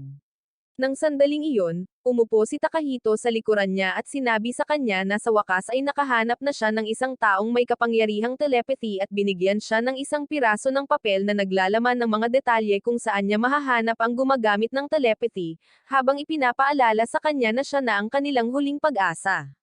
Nang matapos ang oras ng hapunan, dinala ng mga gwardya si Takahito at tinanong si Yu kung may kinuha ba siya sa kanya, ngunit sinabi ni Yu na wala, kaya umalis sila. Tinanong ni Ayomi kung bakit nila siya tinatrato ng iba sa iba, at sumagot si Yu na dahil mayroon siyang espesyal na kakayahan. Pagkalipas ng ilang oras, dinala ng mga gwardya si Ayomi, at ikinatuwiran ni Yu na wala siyang anumang kapangyarihan, ngunit tinasa nila siya at dinala pa rin siya. Habang nasa kanyang silid si Yu, nakarinig siya ng balita tungkol sa isang lindol sa gusali, at sinubukan niyang buksan ang pinto, ngunit hindi ito gumalaw. Nang sa wakas ay bumukas ang pinto, nakita niya ang matandang lalaki kanina, na nagsabi sa kanya na pilit na hinugot ng mga siyentipiko ang kapangyarihan ni Ayomi na collapse, at ito ang naging sanhi ng lindol. Pagkatapos ay ipinaalam niya sa kanya na plano nilang itapon ang babae at hiniling kay Yu na gamitin ang kanyang tunay na kapangyarihan na tinatawag na plunder. Kaya, sumugod si Yu gamit ang mapa na iniwan sa kanya ni Takahito, at sinipsip niya ang kapangyarihan ng lalaking telepatiya. Gamit ito, telepatiya niyang sinabi sa kanyang kapatid na si Sean na si Ayomi ay nasa panganib at darating ito upang iligtas siya, upang mailigtas niya silang lahat gamit ang kanyang kakayahang tumalon sa oras. Sa daan, nakilala niya ang isang lalaking may kakayahang mag-face na kusang loob na hinayaan siyang nakawin ang kanyang kakayahan, at ginamit niya ang kapangyarihang ito upang tuluyang pasukin ang silid ni Sean at palayain siya. Pagkatapos ay sumumpa si Sean na babaguhin niya ang mundo upang iligtas ang lahat, ngunit nagtipon ng mga gwardya at pinaputukan siya. Bumalik sa kasalukuyan, nagising si Yu sa ospital at sinabi kay Tomori na mayroon siyang nakatatandang kapatid. Nang marinig ito, pumasok si Takahito sa silid at sinabi sa kanya na ililigtas nila si Ayomi gamit ang kapangyarihan ni Sean. Hiniling ni Tomori na sumama sa kanila dahil si Sean ang sumuporta sa kanya at sa kanyang kapatid.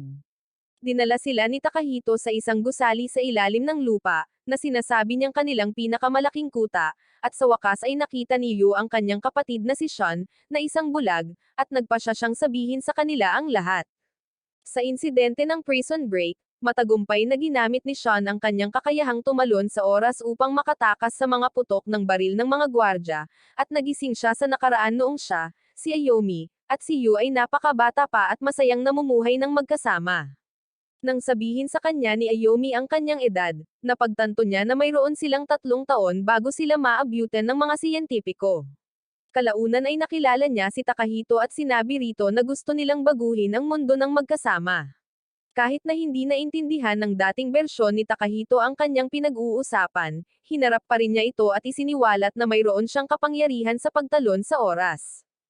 Agad silang naging magkaibigan, at dinala siya ni Takahito sa isang gusali kung saan nakilala niya ang maliit na grupo ng mga taong may superpower na tinipon ni Takahito. Ipinakilala siya ni Takahito sa kanila bilang isang time traveler na nakilala nila sa hinaharap. Ngunit sinabi ng isa sa kanila na nagngangalang Shokino na kalokohan iyon. Gayunpaman, tinawag siya ni Sean sa kanyang pangalan at itinuro na may kakayahan siyang dumaan sa mga bagay, ngunit ang limitasyon ay ang pagdaan lamang sa isang pader ay sapat na upang mapagod siya. Nagulat siya rito, ngunit lumipat si Sean sa isa pang miyembro ng grupo na nagngangalang Miduki, na may kapangyarihan ng hipnotismo, at inilarawan ito bilang isang kakayahang patulugin ang mga tao, ngunit ang negatibong reaksyon ay makakatulog din siya.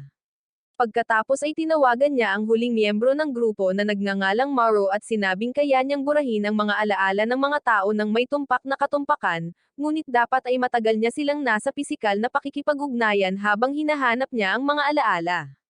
Gayunpaman, sinabi ni Shokino na narinig niya ang lahat ng iyon mula kay Takahito, ngunit sinabi ni Madoki na hindi kailanman basta-basta ibubunyag ni Takahito ang kanilang mga sikreto ng ganoon.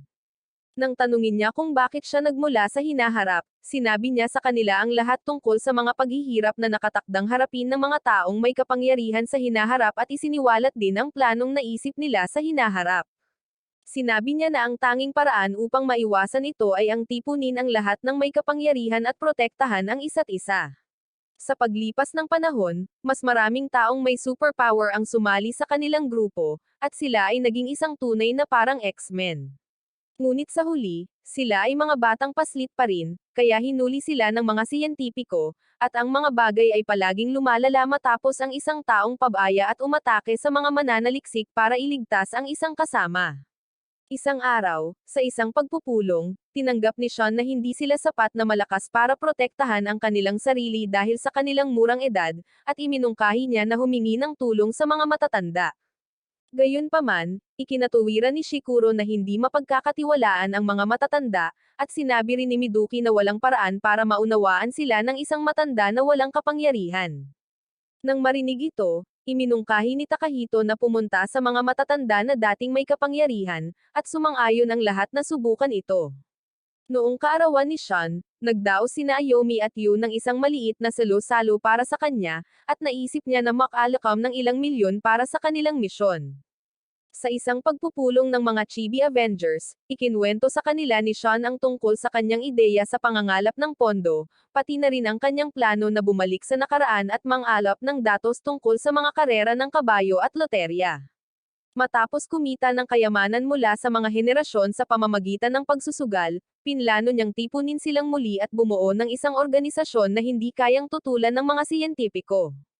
Pagkatapos ay tumalon siyang muli sa nakaraan, ngunit sa pagkakataong ito ay napagtanto niya na ang kanyang pananaw ay lumalala sa bawat oras na ginagamit niya ang kanyang mga kapangyarihan.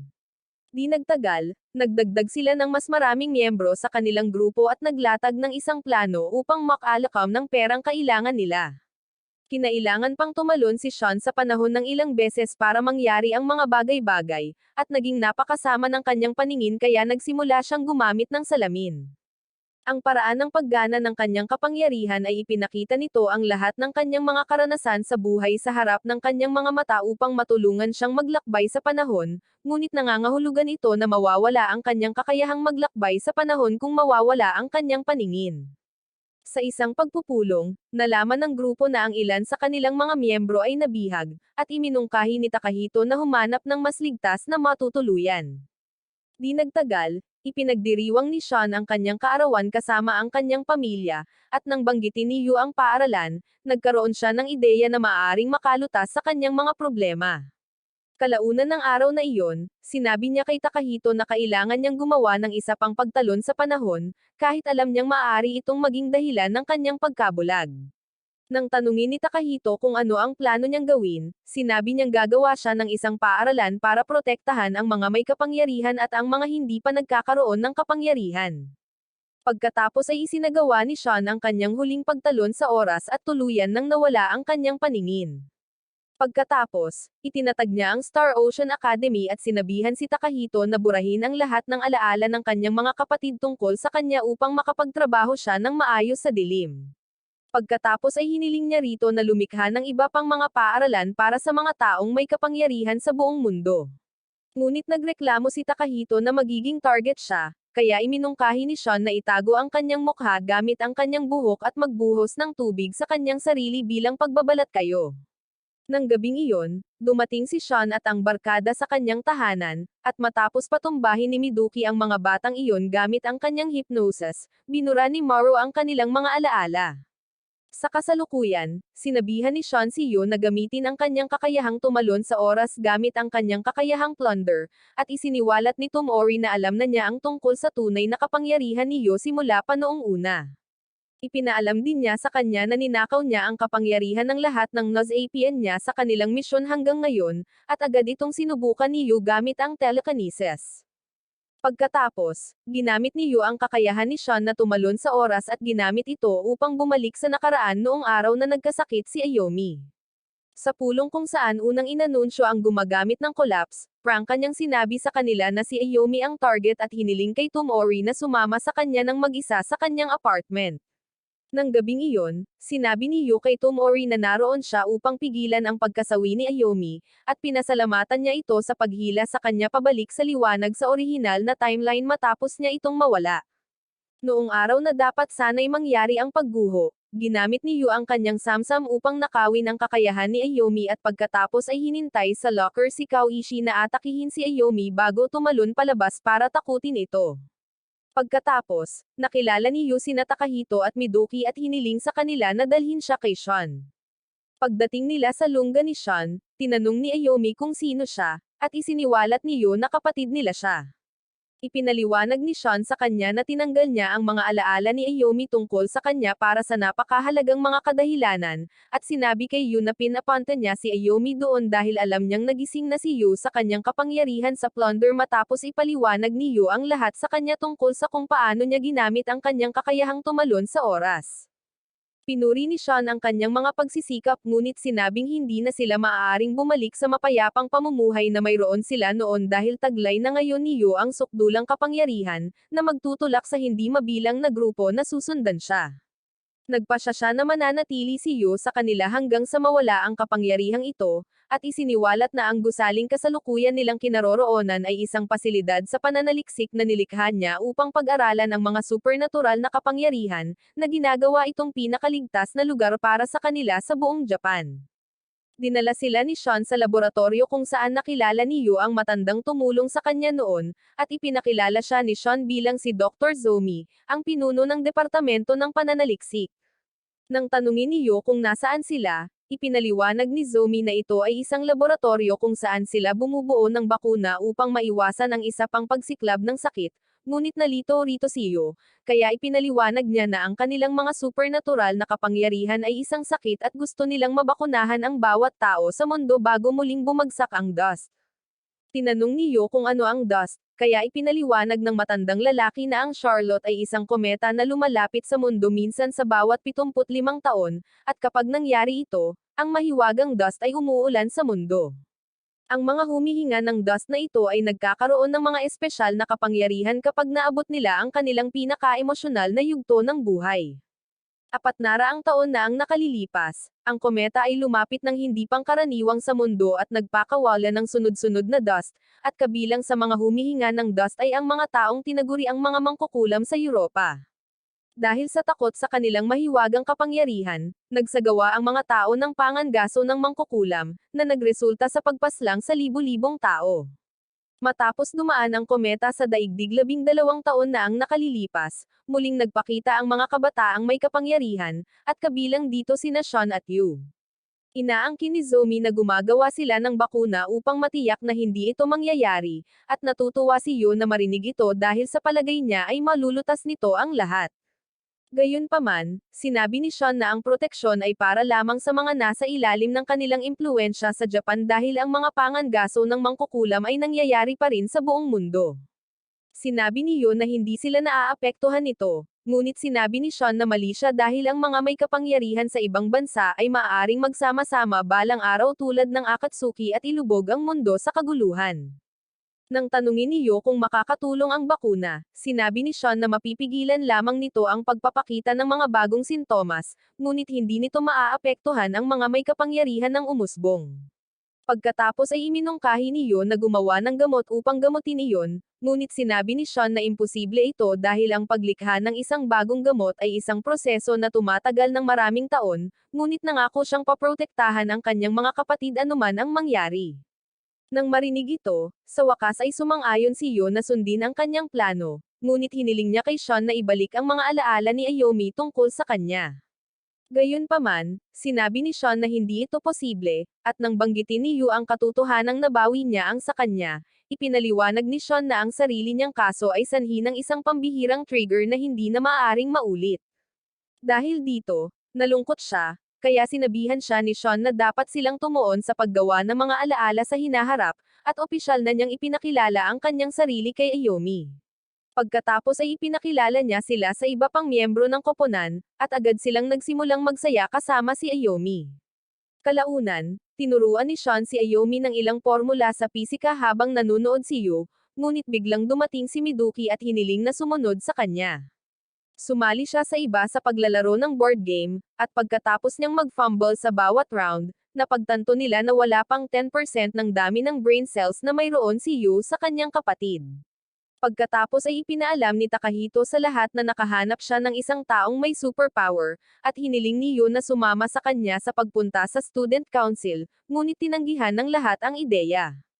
Nang pumasok si Takahito sa kotse, sinabihan niya ang driver na si Furuoki na pumunta sa Star Ocean Academy, ngunit napansin niya na ang driver ay kumikilos ng hindi maganda. Habang nagmamaneho sila, napagtanto ni Takahito na si Furuoki ay gumawa ng kakaibang pagbabago, at nang tanungin niya ito, sinabi ni Furuoki na kailangan niya itong dalhin sa ibang lugar dahil pinagbantaan ang kanyang pamilya. Nagulat si Takahito na mayroon siyang pamilya, kaya ipinaliwanag ni Furuoki na matatanggal siya sa trabaho kung malaman nila ito at nagmakaawa sa kanya na patawarin siya. Hindi nagtagal ay nakarating sila sa isang abandonadong gusali kung saan nakilala nila ang ilang dayuhang tao na nagbanta na tatapusin ang pamilya ni Furuoki kung hindi siya aalis. Pagkaalis niya, pinatumba ng maskuladong pinuno ng team si Takahito. Nang magising siya, malupit nila siyang pinahirapan hanggang sa ibunyag niya ang lahat tungkol kay Sean at sa kanilang organisasyon. Nang gabing iyon, pumasok ang mga misteryosong lalaki sa kwarto ni Tomori, at nagawa niyang sipain ang isa sa kanila, ngunit pinatumba siya ng bruiser ng grupo gamit ang isang Detroit Smash. Pagkatapos, tinawagan ng mga dayuhang tulisan si Sean at sinabi sa kanya na nabihag na nila si Tomori at balak nila siyang ipagpalit kay Yu. Isiniwalat din nila na nakuha nila ang lahat ng impormasyon tungkol sa organisasyon mula kina Furuoki at Takahito, at nagbanta silang tatapusin ang pamilya ni Furuoki kung susubukan nilang gamitin ang kanyang time leap. Pagkatapos ay ikinwento ito ni Sean sa iba, at nakaisip sila ng plano na magpa-time jump nang hindi nila namamalayan sa kasalukuyan. Pagkatapos, ikinwento ni Sean kay Yu ang tungkol sa plano, ngunit bigla siyang nagsimulang magreklamo tungkol sa kung paano siya isang walang silbing tao na hindi kayang gawin ito. Sa sobrang inis niya, Muntik nang magdulot ng lindol ang kakayahan niyang collapse, pero pinakalma siya ni Sean at sinabihan siyang bumalik doon sa time leap kung sakaling maging magulo ang sitwasyon. Kalaunan, dinala ni Furuoki si Yu sa tagwan ng mga dayuhang tulisan, at binigyan nila si Furuoki ng susi para mahanap ang kanyang pamilya. Sinubukan ni Yu na agawin ang kanilang mga kapangyarihan, pero nalaman niyang wala silang armas, at bigla siyang inambush ng assassin ng grupo at nasugatan sa mata. Pinigilan siya nito sa time leap, kaya gumamit siya ng telekinesis para madaig sila, pero tinusok siya ng assassin sa braso, kaya winasak niya ang buong gusali gamit ang pagguho. Nang dumating ang iba para tingnan siya, nakita nilang nasugatan siya, kaya sinabihan sila ni Sean na dalhin siya pabalik sa base. Gayunpaman, nang tumakbo siya para tingnan si Takahito, nakita nilang isinakripisyo niya ang kanyang sarili para iligtas si Tomori, at ito ang nagpaiyak kay Sean sa sakit. Nang magising si Yo, agad niyang naalala kung paano siya inatake ng kalaban na assassin, at ito ang nagpagulat sa kanya ng husto kaya't gumana ang kanyang kakayahan sa pagguho. Gayunpaman, tinurukan siya ni Shikairo ng gamot na tumutulong sa kanya na mag-relax at ipinaalam sa kanya na 2 araw na ang nakalipas mula noong operasyon niya. Di nagtagal, dumating ang iba, at tinanong sila ni Yo tungkol kay Tomori, kaya ipinaalam nila sa kanya na iniligtas siya ni Takahito at nagpapagaling na siya sa kabilang silid. Nang tanungin niya kung kumusta na si Takahito, biglang tumahimik ang lahat, at napagtanto ni Yo na sawi na siya. Tinanong ni Yo si Miduki kung mauulit pa ba ang ganitong pangyayari sa hinaharap, at sinabi niyang malaki ang posibilidad na mangyari iyon dahil kahit binura na ni Maaro ang mga kakayahan ng mga dayuhang ito, maaaring may iba pang darating para sa kanya sa hinaharap. Pagkaalis nila, dumating si Ayomi at ikinwento sa kanya kung gaano kalungkot si Sean simula nang mawala si Takahito. Pagkalipas ng ilang oras, binisita ni Takajo si Yu at binigyan siya ng curry na kinagigiliwan nila noong mga araw nila sa paaralan. Pagkatapos ay ipinaalam niya kay Yu na malapit nang ma-discharge si Tomori dahil hindi naman malala ang mga pinsala nito, at sinabing namimiss niya ang pagkakaroon nilang dalawa sa silid ng student council. Di nagtagal pagkaalis niya, dumating si Yu sa dala ang kanyang signature homemade cream stew at pinakain si Yu hanggang sasabihin niyang bumuti na ang pakiramdam niya. Habang naghuhugas siya ng mga pinggan, hiniling niya kay Misa na pumalit, at nang gawin niya iyon, tinanong siya nito kung saan pumupunta ang mga sawi pagkatapos nilang masawi. Sinabi ni Misa na hindi siya sigurado dahil narito pa rin siya, ngunit ipinapalagay niya na kapag nawala ang kapangyarihan ni Yusa, lulutang na lang siya sa Asgard. Pagkatapos ay sinabi niya rito na kamakailan lamang ay nakaharap na niya ang kasawian at pinayuhan siyang bisitahin ang mga taong mahal niya habang may oras pa siya. Pagkatapos ay ikinwento ni Misa kay Yusa ang tungkol sa kanilang mga magulang, kaya pinayuhan niya itong bisitahin sila bago mawala ang kapangyarihan ni Yusa, at pumayag ito. Nang ibalik niya kay Yusa ang mga kontrol, tinanong siya ni Yo kung ano ang ginagawa ng kanyang mga magulang, at sumagot siya na nagpapatakbo sila ng isang soba bar sa kabundukan ng Nag-Ono Prefecture. Pagkatapos ay sinabihan siya nitong bisitahin sila sa lalong madaling panahon, kaya nagmadali siyang lumabas para gawin ito. Pagkatapos niyang umalis, sinubukan ni Yo na bisitahin si Tomori, ngunit sumuko na ito at bumalik sa kanyang silid upang panoorin ang pinakabagong palabas ni Yusa kung saan itinatampok niya ang kanyang pamilya at ang kanilang soba noodles. Habang tinitikman ni Yusa ang soba, sinabi niya na lang na masarap ang lahat ng ito, at sa tingin ni Yu ay napakasimple niya para maging host ng food show. Gayunpaman, biglang pumalit si Misa at nagbigay ng detalyadong dahilan kung bakit niya gustong-gusto ang pagkain habang ibinubuhos ang kanyang mga mata. Pagkatapos ay nagpasalamat siya sa kanyang mga magulang ng may mainit na ngiti, at nagsimula rin silang umiyak dahil ang kanyang kasalukuyang pag-uugali ay nagpapaalala sa kanila kay Misa. Pagkalipas ng ilang oras, bumalik si Ayomi na may dalang bento box na puno ng omelette rice bilang regalo sa kaarawan para sa kanya, at pinakain niya ito. Habang kinakain niya ito, napansin niya na masarap ito kahit na masyadong matamis, at napagtanto niya na mayroon itong parehong sikretong sangkap na sinasabi ni Misa na mayroon ang soba ng kanyang mga magulang, na siyang pagmamahal. Nang tanungin siya nito kung kumusta ito, sinabi niya rito na masarap ito. Kaya, mas lalo pa siyang pinakain ng babae. Pagkalipas ng ilang araw, nakabawi na si Yu at nakakalakad na. Kaya, binati siya ni Miduki at sinabing may itatanong ito sa kanya. Pagkalipas ng ilang oras, nakita ni Yu ang kanyang kapatid sa bubong at napansin niyang nalulumbay din si Sean tulad ng pagkawala ni Ayomi noon. Sinabi sa kanya ni Sean na malapit nang pumunta sa Japan ang ibang mga grupo ng tulisan, at tinanong niya kung ano ang mangyayari sa kanila dahil wala na si Takahito. Pagkatapos ng kanilang pag-uusap, bumalik si Yu sa kanyang silid sa ospital, at nagulat siya nang makita si Tomori doon. Sinabi niya sa kanya ang sinabi ni Sean tungkol sa ibang mga grupo ng tulisan na lalapit sa kanya at sinabing ayaw niyang mawalan ng iba or makitang magdusa ang kanyang mga kaibigan. Nais niyang gamitin ang kanyang mga kapangyarihan para gumawa ng isang bagay ngunit hindi niya alam kung paano. Kaya, tinanong niya si Tomori kung ano ang magagawa niya tungkol dito. Sinabi sa kanya ni Tomori na iisa lang ang paraan. At nang tanungin niya kung paano, sinabi niya na kailangan niyang nakawin ang mga kapangyarihan mula sa lahat ng tao sa mundo na mayroon nito, pati na rin sa lahat ng taong bubuo nito sa hinaharap.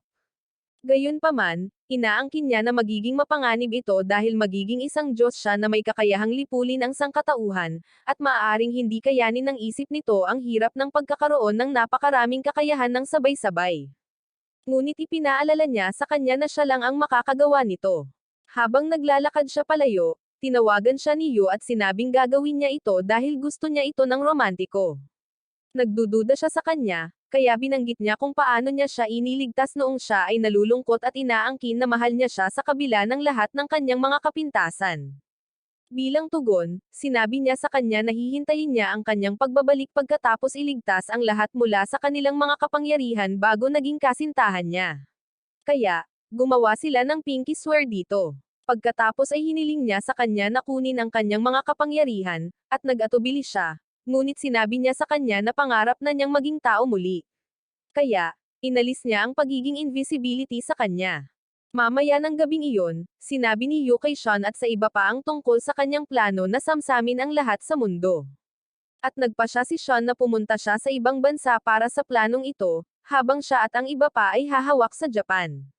Habang naghahanda si Yu na umalis, dumating sina Misa at Tekajo at hiniling sa kanya na kunin ang kanilang mga kapangyarihan.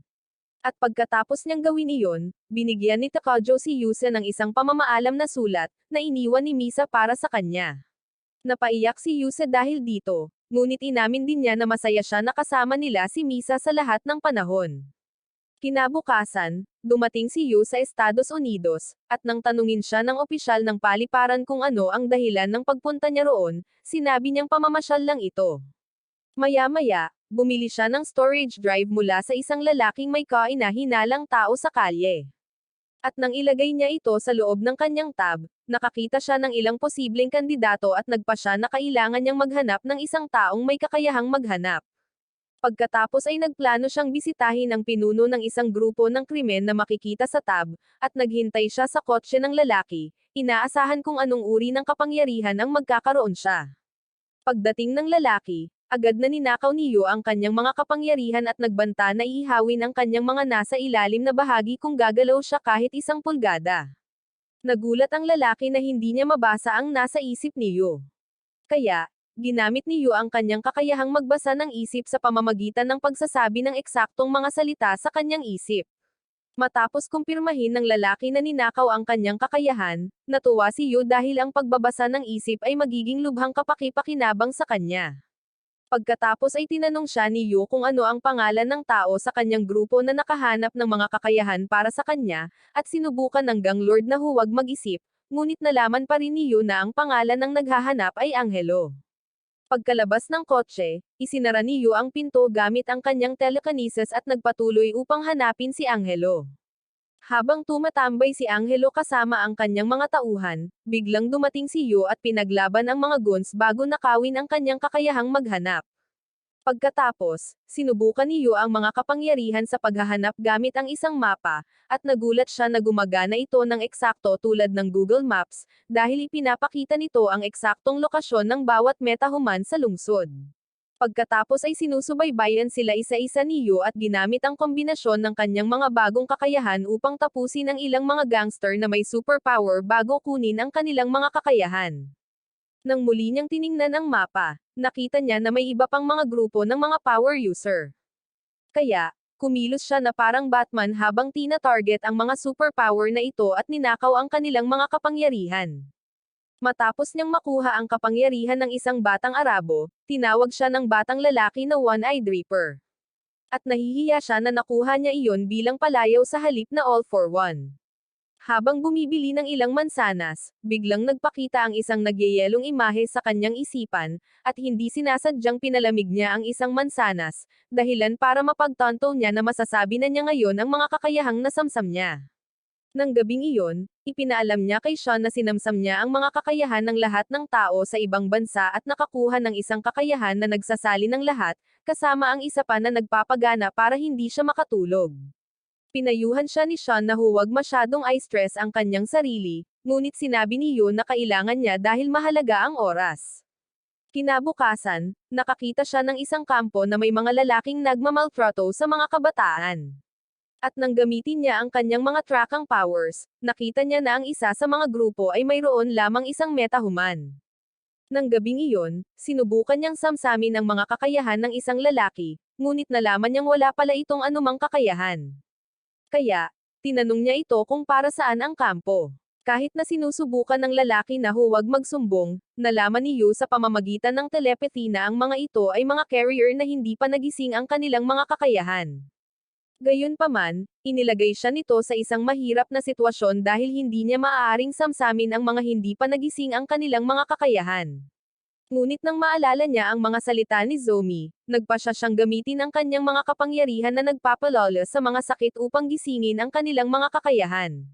Nang ilapat niya ito sa isang lalaki, matagumpay niyang ninakaw ang mga kakayahan ng lalaki. Kaya, nagpa siya siyang samsamin ang iba pang mga carrier. Pagkatapos, lumipad si Yu patungong silangang India, kung saan bigla siyang inatake ng isang grupo ng mga armadong lalaki, ngunit hinaranggan niya ang kanilang mga pag-atake gamit ang isang force field at ginamit ito upang tapusin sila. Kalaunan ay natagpuan niya ang isang babae na gumagamit ng kanyang mga kakayahan sa pagpapagaling upang pagalingin ang kanyang lola. At kahit na masama ang loob niya tungkol dito, kinuha pa rin niya ang kakayahan nito. Habang naglalakad sa kalye, napagtanto niya na magagamit niya ang kanyang kapangyarihang magpagaling upang pagalingin ang kanyang kanang mata at gamitin ang kanyang oras sa pagtalon upang iligtas si Takahito. Gayunpaman, nagpa siya siyang huwag nang baguhin ang mga batas ng kalikasan dahil responsibilidad niyang linisin ang mundo. Isang gabi, sinusubukan ni Yo na matulog sa kanyang hotel, at bigla siyang nakarinig ng mga boses sa kanyang isipan, na nagpagana sa kanyang kakayahang collapse at sum-iris sa buong gusali. Nang makabangon siya, nag-mob psycho mode siya at sinubukang tapusin ang isang lalaki, iniisip na isa itong kaaway, ngunit pinigilan niya ang sarili sa huling segundo. Kinabukasan, nakita niya ang balita ng pagsira ng base ng isang rebeldeng grupo, at napagtanto niya na siya ang may gawa nito. Dahil ang kanyang mga sleepwalk ay mas nakakasawi na ngayon kaysa sa pagpapalawak ng domain, nagpa siya siyang hindi na siya matutulog muli.